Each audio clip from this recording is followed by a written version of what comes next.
Começa agora um programa que traz tudo sobre o livro mais lido em todos os tempos. Apresentamos O Som do Livro.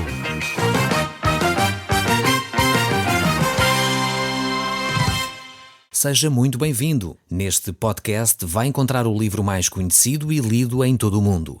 Vamos levá-lo numa viagem pela história da humanidade.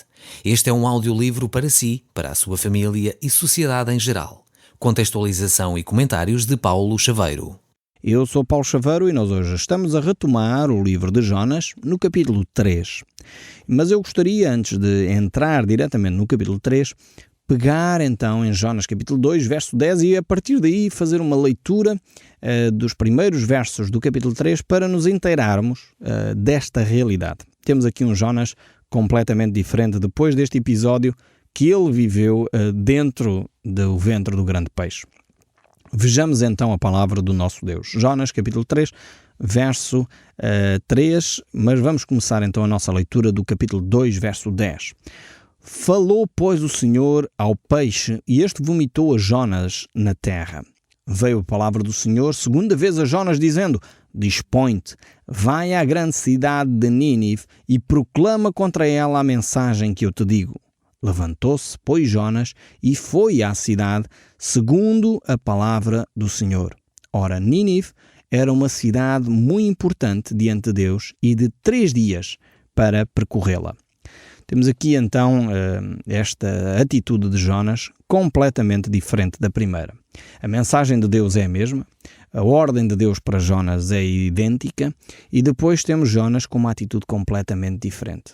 No primeiro momento, logo no primeiro capítulo, diz o texto bíblico que ele se dispôs, mas para fugir, para ir embora, para ir para a cidade de Tarso, para ir exatamente para o ponto mais distante da sua missão. E agora vemos que Jonas se levantou e foi então, e obedeceu e foi à cidade de Nínive. Temos aqui um Jonas realmente que obedece à palavra de Deus. Um Jonas que age segundo a palavra de Deus. E eu creio sinceramente que assim deveriam ser todos os filhos de Deus, todos os cristãos, todos aqueles que têm um desejo de servir a Deus, independentemente se são assalariados ou não, porque muitas vezes uma das nossas dificuldades como cristãos é pensar que quem só tem necessidade de obedecer a Deus são aqueles que são padres, pastores, aqueles que são pagos pela igreja. Esses têm a necessidade e o dever de obedecer a Deus. Agora eu sou um cristão, tenho a minha profissão, não preciso obedecer tanto. E eu não sei onde é que você foi buscar essa ideia. Na Bíblia não foi de certeza, não é? Porque a Bíblia mostra que nós cristãos, todos nós, temos o dever de obedecer a Deus. Todos nós temos uma responsabilidade de proclamar a palavra de Deus. Se Deus nos abençoou com tamanhas bênçãos, será que nós vamos guardar este tesouro só para nós? Isso é muito egoísmo da nossa parte. Nós deveríamos realmente ser pessoas que querem partilhar as bênçãos que Deus nos dá. Eu fico extremamente entusiasmado, porque eu próprio nem eu me lembrei disso, e eu faço o programa que vocês ouvem, mas tem havido ouvintes no nosso país que, com uma atitude tremenda, criativa, têm feito pequenos folhetos, alguns mais elaborados, outros menos elaborados, e têm distribuído pela vizinhança. Ouvi de ouvintes, portanto, recebi essa mensagem de ouvintes, que inclusive gravam em cassetes as mensagens e enviam para os amigos. Um dos casos mais emblemáticos para mim foi uma senhora que gravava as suas mensagens e mandava as mensagens para os Açores, vejam bem, pelo correio, porque nos Açores não há a possibilidade da pessoa ter lá uma rádio FM para ouvir os programas, o som do livro, mas essa senhora gravava e mandava para o seu sobrinho lá nos Açores. Que coisa mais criativa, que coisa mais bonita de ser feita. No fundo, todos nós temos este dever de obedecer e partilhar aquilo que é bom para nós. Se nós gostamos de um bom cozinhado, vamos imaginar que você foi a um restaurante e ali comeu um ótimo cozinhado, um bom cozido à portuguesa, uma coisa assim desse género, ou uma saladinha, dependendo dos gostos aqui, tem a ver com os gostos pessoais. O que é que você vai dizer? Vai dizer ao seu amigo, de certeza, aquele restaurante é de facto um restaurante assim, que serviram como deve ser, a comida era excelente. Porquê? Porque você quer partilhar aquilo que é de bom com os outros. E nós temos que fazer o mesmo com a palavra de Deus. Então é fundamental que nós, como cristãos, e aqueles que são missionários, aqueles que são pastores, são padres, ainda maior responsabilidade têm, sem dúvida, de partilhar segundo a palavra de Deus. Ou seja, não é só segundo a minha visão das coisas, mas segundo aquilo que Deus nos disse, segundo aquilo que Deus falou ao nosso coração, aquilo que Deus preencheu, esse vazio que muitas vezes sentimos, que Deus preencheu pelo poder da sua palavra. Temos essa responsabilidade de partilhar com os outros. E como seria efetivamente bom que aqueles que têm responsabilidades de liderança espiritual, então esses aí têm uma grande responsabilidade de só falar mesmo a palavra de Deus. E isso é vital. Jonas aqui fez isso. Agora, segundo a palavra de Deus, ele obedeceu. Como é importante nós obedecermos à palavra de Deus, não àquilo que alguém disse que era importante, mas àquilo que a palavra de Deus me diz a mim. E vocês talvez estão a perguntar, mas Paulo, como é que eu sei isso? É simples, é preciso começar a ler. É preciso começar a ler a palavra de Deus constantemente, é preciso ouvir o programa O Som do Livro mais frequentemente, talvez se você não tem tempo para ler, porque uma boa forma de ler a palavra de Deus sem a ler é ouvindo cassetes, ouvindo CDs, ouvindo o programa O Som do Livro, ouvindo outros programas onde a palavra de Deus é ensinada e é dedicado tempo à palavra de Deus, porque muitas vezes já há programas e há situações em que é dedicado mais tempo a outras coisas do que aquilo que a palavra de Deus é realmente. E nós, para podermos obedecer segundo a palavra de Deus, temos que conhecer a palavra de Deus. Temos que a ler, temos que a estudar, temos que meditar nela, para que possamos realmente obedecer esta palavra. E vemos aqui a atitude de Jonas completamente diferente daquela que nós encontramos no capítulo 1. Eu não sei se você está lembrado, mas eu vou ler aqui os versos iniciais do capítulo 1, só para você ver as diferenças. Aqui Jonas se dispôs e foi à grande cidade de Nínive. No capítulo 1 diz assim: veio a palavra do Senhor a Jonas, filho de Amitai, dizendo: dispõe-te, vai à grande cidade de Nínive e clama contra ela, porque a sua malícia subiu até mim. Jonas se dispôs, e diz o texto, mas para fugir da presença do Senhor para Tarsis. Grande mudança esta aqui, entre o capítulo 1 e o capítulo 3. Jonas agora se dispõe, mas para obedecer à palavra de Deus. É realmente um desafio tremendo este de nós a obedecermos à palavra de Deus. Mas Jonas teve que passar por esta experiência terrível da tempestade, desta crise espiritual, podemos dizer assim, para depois passar a perceber que o melhor caminho é o caminho da obediência. Nós somos muito semelhantes a Jonas. Eu não sei se você concorda comigo, mas eu pessoalmente vejo que em muitas alturas da minha vida eu identifico-me com Jonas. Eu sou uma pessoa que às vezes precisa dar uma cabeçada na parede e depois dizer: ei, não devia ter feito isto. E se eu soubesse, se eu me tivesse obedecido a Deus, nada disto me tinha acontecido. E é exatamente esta atitude que nós precisamos de aprender. Eu tenho um amigo que é o Vítor e ele costuma também ouvir o programa. Eu dou um abraço ao Vítor, né, daqui, mas ele tem uma frase que eu aprendi com ele, penso que não é originalmente dele, mas ele também reproduziu e foi com ele que eu aprendi, que ele costuma dizer: os sábios são aqueles que aprendem com os erros dos outros. Os inteligentes são aqueles que aprendem com os seus próprios erros. E os burros são aqueles que nunca aprendem, nem com os erros dos outros, nem com os seus. Eu espero que pelo menos nós sejamos inteligentes. O ideal era sermos sábios. Quer dizer, conseguirmos ver: Jonas fez isto, então eu já não vou fazer. Eu vou obedecer a partir de agora, vou obedecer sempre à palavra de Deus porque vale a pena. Mas se isso não acontecer, pelo menos seja inteligente. Se fizer a primeira vez, desobedeceu, Deus é um Deus de misericórdia, é um Deus bondoso que dá-nos muitas vezes segundas e terceiras oportunidades. No entanto, não devemos de abusar, não é? Não devemos de abusar da bondade de Deus. Mas Deus é um Deus muito bondoso para connosco. Aprendamos pelo menos com isso. Quer dizer, se a primeira vez desobedeci a Deus e correu mal, pelo menos a segunda vez já vou obedecer, porque eu sei que aquilo, se eu desobedecer, vai dar mau resultado. Então Jonas pelo menos teve este mérito. Ele pelo menos aprendeu com o seu erro e agora ele se dispôs e foi então até à cidade de Nínive.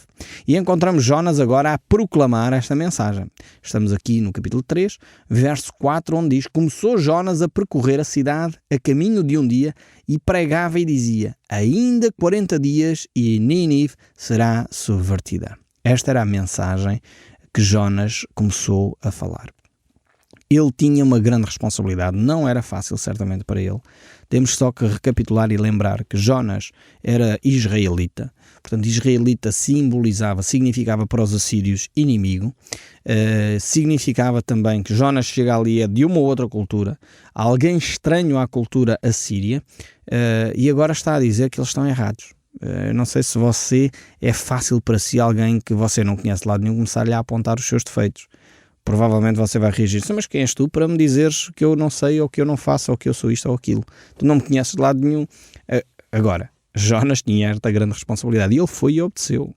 Realmente, Jonas, neste aspecto, foi um homem de coragem, porque percebeu que é melhor obedecer a Deus. E ele saiu e começou a fazer esta proclamação. Mais 40 dias e a cidade de Nínive deixará de existir se não houver uma mudança de atitude. Havia tanto pecado na cidade de Nínive que Deus iria pôr fim a esta cidade. Mas vejam o amor de Deus. Vejam a bondade de Deus aqui. Realmente Deus é um Deus tremendo. É que Deus não age para mal das pessoas. Deus age aqui porque, de facto, a maldade dos assírios tinha crescido de tal maneira que era preciso pôr um ponto final. Não sei se você já usou ou já pensou nesta expressão, mas porquê que tantas crianças inocentes sofrem? Era exatamente por isso que Deus agiu aqui com os ninivitas desta forma. Deus queria pôr fim a esta atrocidade, a esta maldade de crianças inocentes constantemente sofrerem às mãos de pessoas bárbaras, corruptas, pessoas pedófilas e outras tais que realmente estavam a subverter e a criar e a gerar maldade em cima de maldade. Deus queria terminar com esta atitude. Deus é um Deus que está atento às nossas cidades. Deus não está a dormir. Alguns de nós pensamos, a violência cresce, as nossas ruas estão cada vez menos seguras, há assaltos em todo o lado. Eu quero dizer que Deus está atento a isso e nós podemos fazer alguma coisa, a começar por nós. Veja o que acontece aqui, nesta cidade de Nínive. Vem uma mensagem terrível, a mensagem é realmente uma mensagem de juízo. E não sabemos realmente como é que tudo isto depois acontece a seguir, mas vemos que realmente a mensagem era uma mensagem terrível. Deus iria pôr fim à violência, à crueldade, à imoralidade, a tudo aquilo que a cidade de Nínive estava habituada. Deus iria finalmente pôr um ponto final nesta situação. E vemos aqui Jonas com esta mensagem terrível. Eu, por um lado, creio que Jonas mudou muito em termos da sua atitude porque percebeu que melhor era obedecer a Deus do que desobedecer, mas no entanto vemos que a sua atitude interior não alterou muito em relação aos ninivitas. E no capítulo 4 nós vamos poder ver bem isso, que ele até de alguma forma, apesar de ter proclamado esta mensagem, ele esperava efetivamente que Deus destruísse aquela cidade. Foi por isso que ele quis ir para longe. E vemos que a atitude de Jonas não mudou muito no seu interior. Agora, o facto de Deus ser tão bondoso foi exatamente suplantado pela atitude errada de Jonas. E aqui é uma outra lição tremenda que nós lemos nas entrelinhas deste livro, é que independentemente da nossa atitude errada, muitas vezes Deus já nos disse, isto é claro na Bíblia, temos que amar os nossos inimigos. Não é amar os amigos só, amar os amigos é ótimo, mas isso toda a gente faz, mesmo aqueles que não têm Deus. Agora, aqueles que precisam de Jesus, aqueles que entendem o seu relacionamento com Cristo, aqueles que são cristãos, efetivamente, esses, diz Jesus, temos que amar os inimigos. Temos que dizer bem daqueles que nos maldizem. Você vai dizer, mas Paulo, isso é difícil. Pois claro que é difícil, é por isso que é só os cristãos que conseguem fazer isso, porque eles têm a ajuda do Espírito Santo. E mesmo aqueles que são cristãos e não conseguem fazer isso, precisam clamar a Deus para fazer, porque esse é o desafio de Deus, não menos que isto. Então temos que trabalhar no nosso interior. Então é o desafio de Deus. Deus quer transformar o ser humano por dentro. E por isso mesmo é que Deus então trouxe Jesus Cristo para nós. Agora, Jonas, ele continuava com uma atitude interior muito pouco adequada. E Deus, como é um Deus tão bondoso, e apesar de Jonas, Deus continua a olhar para os ninivitas. E Deus deseja que os ninivitas se arrependam. Era um ultimato a este povo para que eles se arrependessem. Ou era o arrependimento ou a destruição total. E realmente o povo entendeu a mensagem. Apesar de Jonas, eu acredito que deve ter sido o pior sermão que Jonas alguma vez pregou. porque Jonas estava desmotivado, Jonas não queria que aquele povo se arrependesse, Jonas tinha ódio no seu coração. Eu imagino que foi o pior sermão de Jonas, uma mensagem simples, uma mensagem, era mesmo a obediência pura e simples. Ele não disse nem mais uma palavra, nem menos uma palavra daquilo que Deus lhe havia mandado dizer, mas foi uma mensagem poderosa. E veja aqui os resultados no verso 5. Os ninivitas creram em Deus e proclamaram jejum e vestiram-se de pano de saco, e desde o maior até ao menor. Realmente esta pequena pregação, esta curta mensagem que Jonas tinha, levada pela um homem que até tinha o seu coração, cheio de ódio, de ira em relação a este povo, mas alguém que obedece seriamente à palavra de Deus. Veja o poder da palavra. O poder da palavra de Deus é tremendo. Não há forma, não há volta a dar. Quando a palavra de Deus é proclamada, sem grandes argumentos, sem grandes ilustrações, sem grande retórica, a palavra de Deus, ela por si própria, é poderosa para transformar o coração do homem. Este povo ouviu a mensagem de Deus e este povo arrependeu-se, voltou-se para Deus. Voltou-se de tal maneira para Deus que proclamou um jejum. Aqui não é hábito no nosso povo, talvez, desenvolvermos o jejum. O jejum é uma disciplina espiritual que revela o nosso estado de espírito, revela o nosso estado da alma. E o que nós dizemos com o jejum? Nós estamos a dizer sem falar, sem abrir a nossa boca, mas ao deixar de comer, jejum é deixar de comer para nos dedicarmos à oração. Não é deixar de comer para trabalhar, isso não é jejum, isso é passar fome. Mas jejum é deixar de comer para nos dedicarmos à oração. E o que nós estamos a dizer com essa atitude é: Deus, para mim a oração e este assunto que eu estou a trazer diante de Ti é tão importante que eu deixo de lado até aquilo que é vital para a minha vida, que é o comer. Nós não podemos existir sem comer. Quer dizer, nós não podemos viver muitos dias sem comer e sem dormir. São fenómenos que fazem parte da nossa natureza humana. E quando nós deixamos de comer ou de dormir, que é vigília, estamos a dizer a Deus: Deus, este assunto é tão importante para mim que eu estou a dedicar tempo daquilo que é essencial para a minha existência para que Tu prestes atenção à minha oração.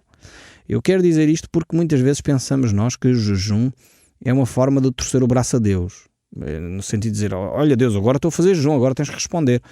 Não é isto. O jejum não é tentar comprar os favores de Deus, não é. Não, jejum também não é birra espiritual. Deus, se Tu não me dás o meu carro que eu quero ou não me dás a moradia que eu quero, então eu agora não como. Tipo greve de fome. Não, jejum não é greve de fome. Jejum não é para torcer o braço a Deus. Jejum não é birra. Jejum é efetivamente uma disciplina espiritual onde nós dizemos: Senhor, este assunto é vital, é essencial e eu considero-o como tal. Por isso eu paro de fazer coisas que são vitais para a minha existência, porque eu gostaria, ó Deus, de ver a Tua resposta a este assunto. E os ninivitas, sem grandes sermões sobre o jejum, sem provavelmente ter feito uma escola bíblica sobre esta matéria, eles creram em Deus e praticaram este jejum. Veja a importância da palavra de Deus. É por isso que o nosso Deus nos diz que nós temos que ser estes mensageiros também. Ide por todo o mundo e pregai o Evangelho. E que o Evangelho não é aquela mensagem terrível que Jonas estava a proclamar, mas o Evangelho é a boa nova, uma boa notícia que Deus quer que nós proclamemos a toda a criatura, e quem crer e for batizado será salvo. Quem, porém, não crer será condenado. Esta, de facto, é a mensagem de Deus para toda a humanidade. E os ninivitas creram em Deus, como diz o texto bíblico, e por isso proclamaram o jejum, vestiram-se de pano de saco, e desde o maior até o menor foi transversal a toda a sociedade. E aqui temos uma manifestação clara do arrependimento do povo. E era uma manifestação clara, este jejum, o pano de saco, era outra forma do povo demonstrar o seu abatimento espiritual, era vestir este saco, estarem desconfortavelmente vestidos, para manifestar-se como ia a sua alma. E então eles manifestam este arrependimento e aguardam a salvação. Foi realmente a fé que salvou os ninivitas, não foi o pano de saco, não foi o jejum. Isso são manifestações externas daquilo que aconteceu no seu íntimo. E por isso mesmo esta prática de jejuar e vestir o pano de saco são manifestações deste arrependimento. E é exatamente aqui que nós vemos nas Escrituras a importância da fé, o crer em Deus.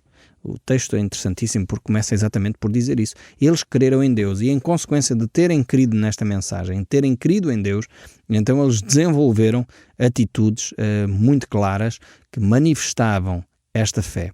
E, no fundo, é aquilo que o apóstolo Paulo nos diz no livro de Efésios, quando ele diz: porque pela graça sois salvos mediante a fé. Isto não vem de vós, é dom de Deus, não vem das obras para que ninguém se glorie. Não vem do jejum, não vem do pano de saco, não vem da cinza, não vem de obras, não vem de boas ações. Não vem nada disso. Vem por meio da fé, vem por meio do arrependimento. É quando nós entendemos o nosso pecado, quando nós entendemos que aquilo que nós estamos a fazer, afinal, pensávamos que era grande coisa, mas afinal não serve aos olhos de Deus, mas sim o sacrifício de Jesus na cruz. É o único que nos pode perdoar os nossos pecados. É nessa altura, então, que a fé faz todo o sentido. E nós depositamos, então, a nossa fé no sangue de Jesus. Nós dizemos: eu sei que as minhas ações não chegam para agradar a Deus. Por isso eu deposito a minha fé no sangue de Cristo, mas sei que o sangue de Cristo me pode purificar de todo o meu pecado. E foi exatamente isto que os ninivitas fizeram. Eles acreditaram em Deus, eles creram em Deus. E por isso mesmo eles passaram a agir em conformidade. Proclamaram este jejum, vestiram-se de pano de saco, e isso revelava então a fé que eles tinham no Deus vivo e verdadeiro. E realmente é este quebrantamento de coração que leva os ninivitas a agir, e é este quebrantamento de coração que leva Deus a perdoar este povo. Mas antes disso, veja como esta ação é extensível, espalha-se por toda a sociedade. O verso 6 diz: chegou esta notícia ao rei de Nínive, ele levantou-se do seu trono, tirou de si as vestes reais, cobriu-se de pano de saco e assentou-se sobre cinza. Ou seja, este rei foi sensibilizado pela atitude do seu povo. Aqui é talvez um dos poucos casos que o percurso é inverso, ou seja, começa das bases e influencia a liderança. Normalmente é o contrário, um bom líder é aquele que vai influenciando até às bases, mas aqui o povo, a ação do povo é tremenda, tão arrependidos eles estavam que isto chegou aos ouvidos do rei, e o próprio rei percebeu que ele tinha de mudar de atitude, tinha que mudar o seu comportamento, e ele fê-lo. Também tirou as vestes reais e também se cobriu de pano de saco, arrependeu-se do seu pecado, e depois diz o texto bíblico: fez então proclamar e divulgar em Nínive, por mandato do rei, dos seus grandes: nenhum homem, nem animal, nem boi, nem ovelha provem coisa alguma, nem os levem aos pastos, nem bebam água. Vejam bem que aqui há um jejum coletivo, um jejum até aos animais. Vejam bem como Deus age, a mensagem do Espírito Santo, quando toca o coração, influencia toda a sociedade, toda a natureza. E realmente nós precisamos de recuperar esta atitude de arrependimento, percebendo e orando pela nossa nação, proclamando um jejum pela nossa nação, para que realmente o nosso país seja transformado, saia desta cauda da Europa, esta sina que nos mantém amarrados a esta situação de corrupção. Precisamos de nos arrepender como povo da corrupção, da mentira, do engano, para nos voltarmos para Deus, para experimentarmos a boa e agradável vontade de Deus. O Som do Livro, uma produção da Rádio Transmundial de Portugal.